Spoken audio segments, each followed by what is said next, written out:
Good morning guys, isang maambon na umaga. Ngayong umaga, follow up natin kung napisa na yung pangalawang itlog ng ating ringneck dove. So check natin guys. Alis muna natin saglit si Daddy. Daddy, alis ka muna saglit. Wait ka lang. So yun guys, makikita nyo, dalawa na po uli yung ating success. Tignan natin yung isa kung anong kulay.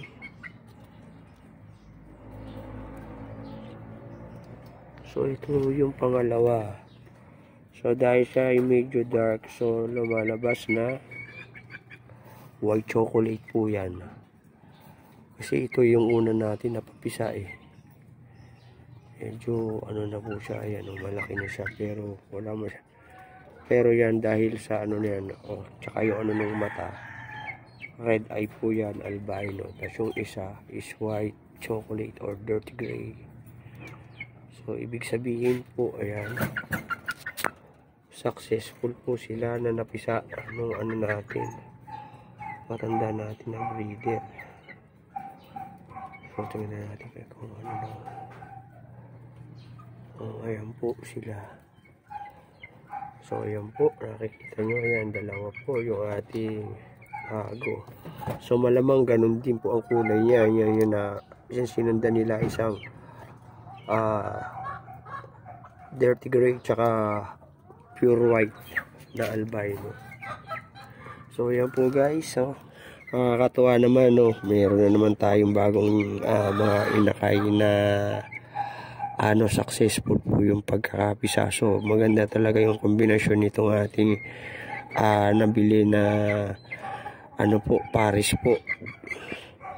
So ano lang natin itong mga naging anak nila. So kung paano sila dadami, kasi katulad yung nauna na pinag-Paris ko, hindi naging successful. Nakalimang itlog na sila wala silang napisa kahit na isa, so pinalitan natin. So ngayon, kung nakita nyo nga yun sa isang video natin na may itlog na uli na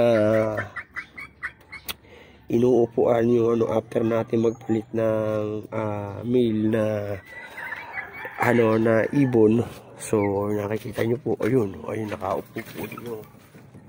Ayun, nakikita nyo guys, nakaupo yung female sa yan. Nakaupo po yung female dun sa pugad. May dalawa po yung itlog na inuupuan doon. So nangyari, naunahan pa siya nitong makakapapisa uli. So try natin kung hanggang buong next week kung may mapipisa na doon. Kasi kung wala na naman, sabihin wala pa rin si Mila yon. Or either yun anak pa nung itlog pa nung galing pa dun sa male na pinano natin na tinanggal, na pinalitan. So antayin natin, kung hindi maging successful yun, antayin lang uli natin sila mangitlog bago pero sana mailipat ko na sila dun sa kabilang lote. Problema ko nga ilang araw akong hindi nakapag vlog dahil nga po masama yung pakiramdam natin, at saka ako lang yung pang materialis natin, so hindi ko muna sila magawa.